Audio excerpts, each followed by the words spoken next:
Welcome to Suman TV. నేను మీ నవీన్. ప్రపంచవ్యాప్తంగా చూస్తే ఇండియా అనేది డయాబెటీస్లో నెంబర్ 1గా ఉంటుంది. అదేవిధంగా ఇండియాలో హైదరాబాద్ అనేది డయాబెటీస్కి నెంబర్ 1గా ఉంది. సో అసలు వైట్ రైస్ తినడం వల్లనే ఎక్కువ శాతం మందికి డయాబెటీస్ అనేది అటాక్ అవుతుందా? ఎందుకు ఈ కార్బోహైడ్రేట్స్ వల్ల షుగర్ అనేది అటాక్ అవుతుంది? వీటి గురించి తెలుసుకుందాం. మనతో ఉన్నారు celebrity homeopathy expert doctor Chetan Raju గారు. హాయ్ సార్, నమస్తే అండి. నమస్తే సార్. సార్, మీ వీడియోస్ ఎక్కడ చూసినా కూడా వెయిట్ లాస్ అవ్వాలనుకునే వాళ్ళు కూడా వైట్ రైస్ తినండి అంటున్నారు. కానీ వైట్ రైస్ తింటే డయాబెటిక్ వస్తుంది అని చెప్పి చాలా మంది అంటుంటారు. వైట్ రైస్ వల్ల డయాబెటిక్ వస్తుందా అండి? రైస్ తినడం వల్ల డయాబెటీస్ వస్తుందని మనం ఎట్లా చెప్పాలి? ఇప్పుడు మీరు ఎక్కడ విన్నారు చెప్పండి. అంటే కాప్స్ ఎక్కువగా తీసుకుంటే అది మనకి ఇన్సులిన్ అనేది తక్కువ ఇది చేస్తుంది అని చెప్పేసి అంటుంటారు కదా. సరే, ఇప్పుడు మనం ఏం తింటాం? ఎక్కువ రైస్ తింటాం. రైస్ తింటాం. Yes, yes. షుగర్ వచ్చినప్పుడు వరకు రైస్ తింటాం. Hmm. షుగర్ రాగానే ఏంది, అరే రైస్ తినొద్దు అనేసి అవును. మానేస్తాం. Yes, yes. ఇప్పుడు నాకు కూడా చెప్పండి, మీరు Hmm. ఫుల్ ఆకలి అవుతుంది, బయటికి వెళ్ళి ఏదో తినాలనిపిస్తుంది. ఏం Hmm. తినాలనిపిస్తుంది? అంటే నేను నాన్ వెజ్ ప్రియుని కాబట్టి బిర్యానీ తినాలనిపిస్తుంది. బిర్యానీ. Veg yes. ప్రియుడు కూడా హైదరాబాద్ లో ఉంటే బిర్యానీనే తింటాడు. ఫరక్ ఏముంటది అంటే ముక్కలు ఉండవు దాంట్లో. మళ్ళా ఇంకోటి చెప్పండి, మనిషికి ఫుల్ లూజ్ మోషన్లు అవుతున్నాయి. వాళ్ళ ఇంటి వాళ్ళు ఏం వండేసి పెడతారు? కర్డ్ రైస్ ఎక్కువగా పెడతారు, లేదంటే పెరుగు తాగమని చెప్తారు. ఇక్కడ కూడా రైస్ ఉంది. Yes, yes. అంటే ఎక్కువ మనకు ఏదైనా తినాలి అనిపిస్తే కూడా రైస్ తింటున్నాం మనం. Yes, yes. రోగి అయినప్పుడు మంచిగా అవ్వాలంటే కూడా రైస్ తింటున్నాం. ఫీవర్ వచ్చింది అనుకోండి, గుల్లతి అనేసి చేసి పెడతారు. ఓకే. గుల్లతి అంటే హైదరాబాద్ లో ఫేమస్, అది పొంగల్ లాగా ఉంటది. Okay, okay. అయితే ఏంది అంటే రైస్ లో కార్బోహైడ్రేట్లు ఉంటాయి. సరే, నేనేమంటా, ఇప్పుడు మీరు వినండి, మన దగ్గర పేషెంట్లు షుగర్ వ్యాధి తగ్గించుకోవడానికి వస్తారు. ఓకే. ఫస్ట్ ఆఫ్ ఆల్ వాళ్ళకు షుగర్ వ్యాధి తగ్గుతుంది అంటే కూడా అరే ఎట్లా ఎట్లా తగ్గుతుంది అనేసి అడుగుతారు. కానీ తగ్గుతుంది కదా. Yes, yes. ఇప్పుడు హోమియోపతి డాక్టర్ల దగ్గరే కాదు, చాలా మంది డైటిషియన్లు కూడా రివర్స్ డయాబెటీస్ అనేసి ప్రోగ్రామ్ రన్ చేస్తారు. అవును. ఇట్లా ఎంతో మంది చేస్తున్నారు. అంటే ఇప్పుడు మొత్తం లోకం ఏమని అంటుంది, ఒక్కసారి వస్తే తగ్గదు, కానీ తగ్గుతుంది. అంటే నేను డైటీషియన్లతో కూడా ఇంటర్వ్యూ చేస్తూ ఉంటాను సార్. వాళ్ళు చెప్పేది ఏంటంటే కాప్స్ తగ్గించండి అని చెప్తుంటారు. అంటే కార్బోహైడ్రేట్స్ ఎక్కువ ఎందులో ఉంటాయి, వైట్ రైస్ లో ఉంటాయి. సో అవి పూర్తిగా అవాయిడ్ చేయండి అని కూడా చెప్తా ఉంటారు. నైట్ టైం అసలు రైసే తినద్దు అని చెప్తూ ఉంటారు. ఇప్పుడు మనకు నచ్చినప్పుడు మనకు రైస్ తినాలనిపిస్తుంది. మనకు రికవరీ టైంలో కూడా మనం రైస్ ఐటమ్ ఏదోటి తింటున్నాం. అంటే ఎప్పుడు నుంచి? చిన్నప్పటి నుంచి. మన పూర్వీకులు కూడా రైస్ తిన్నారా లేదా? అవును. వాళ్ళకి షుగర్ వ్యాధి వచ్చిందా? రాలేదు కదా. ఈ మధ్య పెరుగుతుంది షుగర్ వ్యాధి.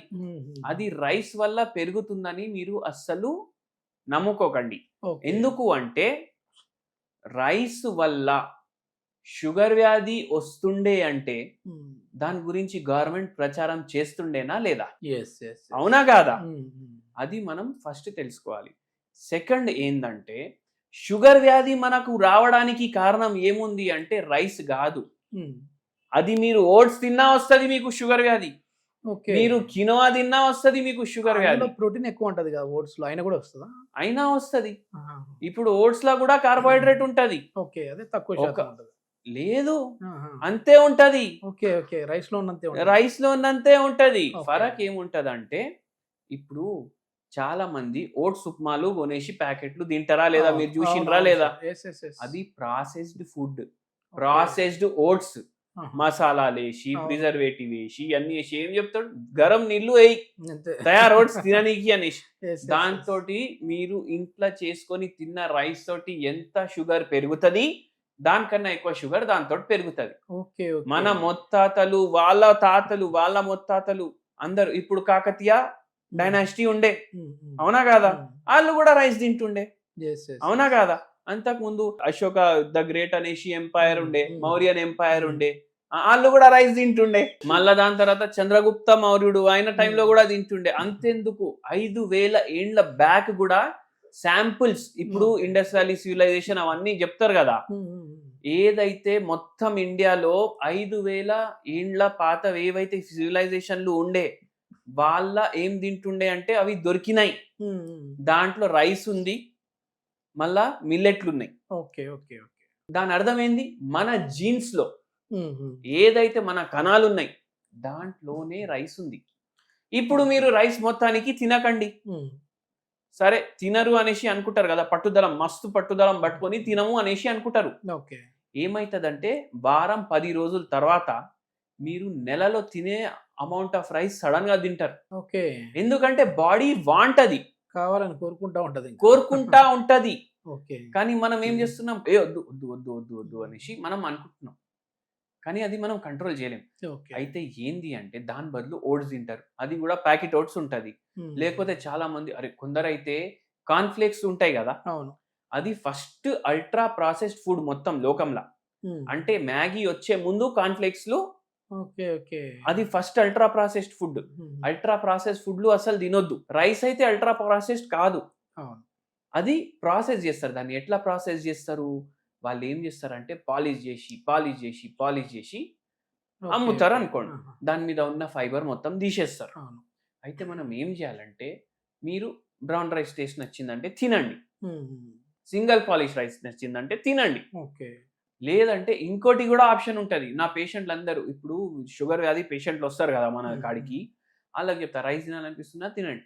ఓకే. ఐదర్ బ్రౌన్ రైస్ తినండి, సింగిల్ పాలిష్ రైస్ తినండి, అది కూడా నచ్చట్లేదు పార్బాయిల్డ్ రైస్ తినండి. పార్బాయిల్డ్ రైస్ అంటే పుట్టు రైస్ అంటారు.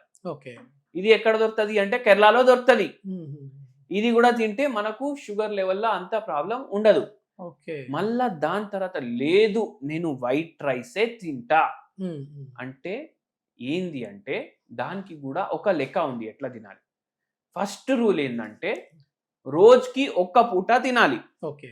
సెకండ్ ఏంటంటే మీరు ఇప్పుడు కుక్కర్లు అయితే ఒక 30 ఏండ్ల నుంచి ఉన్నాయి జనాల ఇంట్లల్లా. అవును. అంతకుముందు మనం రైస్ ఎట్లా వండుతుండే, కట్టెల పొయ్యి మీద అట్లా ఉండాలి. ఓకే. వాటర్ ఎక్కువ పోయాలి, అట్లా వండేసి ఆ గంజి నీళ్ళు ఉంటది కదా మొత్తం పారేసేయాలి. దాంట్లో కొద్దిగా స్టార్చ్, కొద్దిగా కార్బోహైడ్రేట్ వెళ్ళిపోతుంది. మొత్తం గేమ్ ఇక్కడ గ్లైసిమిక్ ఇండెక్స్ గేమ్ ఉంటది. అవును. ఇప్పుడు అసలు గంజి ఉంచేదే లేదుగా, సరేసు వేసేస్తా ఉన్నారు, రైస్ కుక్కర్ లో చేసేస్తా ఉన్నారు. ఇప్పుడు కుక్కర్ లో వండేసి వైట్ రైస్ తింటే 80 ఉంటది దాని గ్లైసిమిక్ ఇండెక్స్. అదే జొన్నల్ది రొట్టె చేసుకోండి 50నో 60 ఉంటది. అంటే ఏంది మన ఏం ఇప్పుడు 50కి 60కి తీసుకొని రావాలి గ్లైసిమిక్ ఇండెక్స్. ఎందుకు ఫట్ అనేసి షుగర్ స్పైక్ రాదు బ్లడ్ లో. అయితే ఏం చేస్తాం, ఉడకబెడతాం దేంట్లో, గిన్నెలో. ఓకే. ఎక్కువ వాటర్ వేసి చేస్తాం. మళ్ళా ఇంకోటి ఏంటంటే అది చేసే ముందు మనం రైస్ ని వాష్ చేస్తామా, అవును, వాష్ చేసి కొద్దిసేపు నీళ్ళల్లో అట్లనే నానబెట్టేసి పెట్టేసేయాలి. ఓకే. దాంట్లో కూడా ఒక 5 నుంచి 10 గ్లైసిమిక్ ఇండెక్స్ తగ్గిపోతుంది. ఓకే. ఓకే. ఆ వాటర్ పడేస్తే అక్కడ కూడా కొంచెం స్టార్చ్ వెళ్ళిపోయింది. మళ్ళా తర్వాత ఉడకబెడతాం దేంట్లో, గిన్నెలో. మన నానమ్మ వాళ్ళు ఉడకబెట్టేసి ఇస్తుండే, మీకు గుర్తుండొచ్చు. అట్లా మళ్ళా దాంట్లోకి వెళ్ళి గంజి పడేస్తాం. అయితే ఇంకా కొంచెం షుగర్ పోయింది. ఓకే. మళ్ళా దాని తర్వాత అది మంచిగా జర డ్రై అయిపోయినాక, అంటే వాటర్ మొత్తం పడేసినాక రైస్ కొంచెం చల్లగా కావాలి. ఓకే. ఓకే. మీరు అప్పుడు మీ ప్లేట్ల వేసుకొని దీని మీద మీరు ఆవు నెయ్యి వేయాలి. ఓకే. ఓకే. ఆవు నెయ్యిలో గుడ్ ఫ్యాట్ ఉంటది. మళ్ళా ఇది గ్లైసిమిక్ ఇండెక్స్ కి ఇంకో 10 యూనిట్లు తగ్గిస్తుంది. 80 ఉందా, ఫస్ట్ మంచిగా వాష్ చేసినాం, నానబెట్టినాం, దాంట్లో కొద్దిగా పోతుంది. మళ్ళా సెకండ్ ఏం చేసినాం, ఉడకబెట్టినాం. ఎట్లా కుక్కర్ పిక్కర్ కాదు, ఇంట్లో ఉన్న పాత గిన్నెలు ఉంటాయి కదా దాంట్లో ఎక్కువ వాటర్ వేసి బాయిల్ చేయాలి. రోడ్ల మీద నూడలు అమ్ముతారు కదా, వాడు ఏం చేస్తాడు, ఫుల్ బాయిల్ చేస్తాడు, మళ్ళా వాటర్ తీస్తాడు. ఇది అట్లనే చేయాలి. దాంట్లో ఇంకో 10 యూనిట్లు తగ్గింది, 20 యూనిట్లు పోయింది కదా. ఆవు నెయ్యి వేయడం వల్ల, మంచిగా కలపడం వల్ల ఇంకా తగ్గుతుంది. ఓకే. ఓకే. అప్పుడు ఏమైతుంది, 50 నుంచి 60కి వస్తుంది దాని వాల్యూ. ఇప్పుడు ఇట్లా అంటే పొద్దుగాల పొద్దుమీకి సాయంత్రం నైట్ రైస్ రైస్ రైస్ కాదు, రోజుకి ఒక పూట అట్లా తినచ్చు. కర్రీలు వేసుకొని తినండి, ఫ్రై కర్రీలతోటి తినకండి. ఏదైతే ఫైబర్ ఎక్కువ ఉంటది దాంతోటి తినండి. ఇప్పుడు ఫ్రై చేస్తే ఫైబర్ పోతుంది, నూనె పెరుగుతుంది, ఫ్యాట్ ఎక్కువ వచ్చేసి, ఫ్యాట్ ఎక్కువ వస్తే మళ్ళీ అది మనకు షుగర్ కూడా పెంచుతుంది, ఎందుకంటే దాని గ్లైసిమిక్ ఇండెక్స్ ఫుల్ పెరిగిపోతుంది. ఓకే. ఓకే. ఇట్లా చేయాలి. మధ్యాహ్నం తినండి రైస్, నైట్ మీరు మిల్లెట్లు తినండి. మార్నింగ్ ఒక రోజు ఇడ్లీ తిన్నారనుకోండి, నెక్స్ట్ డే దోశ తినండి, కానీ మిల్లెట్ దోశ. వారానికి 7 రోజులు. అదే ఇడ్లీ అంటే మళ్ళీ బియ్యంతో చేసినది కాదు. ఒక్కరోజు బియ్యంతో తినండి, ఒక్కరోజు ఏమో మిల్లెట్ తోటి తినండి. Okay okay. అంటే మీ షుగర్ లెవెల్ని బట్టి ఇవన్నీ మనం పేషెంట్ మన దగ్గర వస్తే మనం షుగర్ అది తగ్గిస్తాం కదా పేషెంట్. ఇవన్నీ ఎక్స్ప్లెయిన్ చేసుకుంటా తగ్గిస్తాం. పేషెంట్ ప్రకృతిని బట్టి వాళ్ళకి డైట్ కూడా ఇస్తాం, మందు కూడా ఇస్తాం. ఓకే. అట్లా అయితే మొత్తం గేమ్ గ్లైసిమిక్ ఇండెక్స్ ది ఉంటది. ఇప్పుడు ఓట్స్ మీరు కొనుక్కొని తింటున్నారు కదా, అది ఒకవేళ ప్రాసెస్డ్ ఓట్స్ ఉంటే దాని గ్లైసిమిక్ ఇండెక్స్ చాలా ఎక్కువ ఉంటది. అయితే అది కూడా హాని చేస్తుంది. ఇప్పుడు అందరూ బయట వాళ్ళు ఎవరైతే ఓట్లు అమ్ముతున్నారు వాళ్లే ఈ ప్రచారం స్టార్ట్ చేసిండ్రు. ఎందుకంటే ఓట్స్ రైస్ ఇంటికెళ్ళి బయటికి పోతేనే కదా ఓట్స్ వచ్చేది, అవునా కాదా? ఇప్పుడు మీరున్న ఇంట్లో మీరు అమ్మేస్తే వేరే వాడు వచ్చి ఉండాలి అంటే ఫస్ట్ మీరు ఇల్లు ఖాళీ చేయాలి. మంచి ఫైబర్ ఉంటది, అందులో ప్రోటీన్ ఉంటది, ఫైబర్ ఉంటది ఓట్స్ లో, అది ఇంకా మంచిది అంటారు కదా హెల్త్ కి. మెయిన్ ఏంటంటే మన జీన్స్ ఏం యాక్సెప్ట్ చేస్తది అది తినాలి. ఓకే, మొత్తానికి సౌత్ ఇండియన్స్ అంతా కూడా ముందు నుంచి అన్నిటికన్నా ఎక్కువ ఫైబర్ గడ్డిలో ఉంటది కదా సార్, అది తింటామా ఏమన్నా? లేదు కదా. ఇప్పుడు అది కూడా బిజినెస్ అయిపోయింది కదా సార్, మంచిగా గడ్డి జ్యూస్ కూడా ఇస్తా ఉన్నారు. జ్యూస్ అయితే అస్సలకి తాగొద్దు. Okay okay. ఇప్పుడు జ్యూస్ ఎవరు తాగుతారు? పేషెంట్లు తాగుతారు, అవునా కాదా? మీరు పేషెంటా? మీరు పేషెంట్ అని అనుకుంటే మీరు పేషెంట్, మీరు హెల్దీ అని అనుకుంటే మీరు జ్యూస్ తాగొద్దు. ఫ్రూట్ ఫుల్ ఫ్రూట్ తినాలి. Okay okay. చాలా మంది ఏం చేస్తారు, షుగర్ వ్యాధి నాకు లేదు, రాకుండా చేసుకోవడానికి నేను రైస్ మానేస్తున్నా అనేసి చెప్తారు, అవునా కాదా?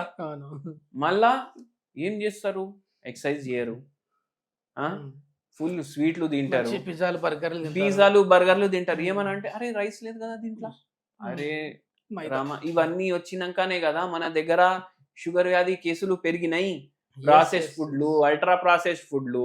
పులిహోర తింటే షుగర్ అవుతుందా సార్? మనం దేవునికే పెడతాం, దేవునికి కాదు కాబట్టి పెడతా ఉన్నారు, మనకు అవుతుంది కాబట్టి దూరం పెడతా ఉన్నారు. అయితే అందుకే ఇట్లా రైస్ ఏమో దాని వల్ల షుగర్ వ్యాధి వస్తుందని అపోహకెళ్ళి బయటికి రండి. పోర్షన్ కంట్రోల్ మీద ధ్యాస పెట్టండి అండ్ హెల్దీ ఫుడ్ ఇంటికాడ చేసుకొని తినండి. వైట్ రైస్ వల్ల షుగర్ వస్తుంది అనే వాళ్ళకైతే చాలా చక్కగా చెప్పారు మీరు. అంటే షుగర్ మనం మామూలుగా ఈ రైస్ అనేది తినచ్చు, ఏది పాతకాలం పద్ధతిలో తినే విధంగా తింటే ఏమీ రాదు. ఈ రైస్ కుక్కర్లలో వండుకోవడము, అదేవిధంగా ఈ సరేసురులాగా ఇట్లా వేసేసుకొని తినడం, ఇవి తిన్నారంటే మాత్రం డేంజర్లో ఉన్నట్టే. ఓకే, మొత్తానికి మన వంటకాల్లో మార్పు రావాలి. Okay, thank you sir.